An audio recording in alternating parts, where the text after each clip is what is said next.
Yesu mtenda makuu, nina imani na wewe. Yesu mtenda makuu,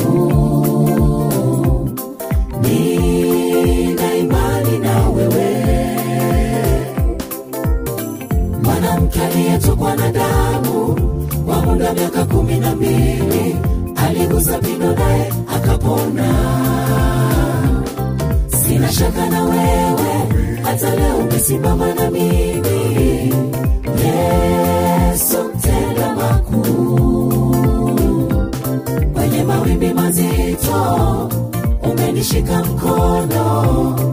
Yesu mtenda makuu, mbele yangu umenitangulia, umeutuliza na moyo wangu nikiwa na wewe.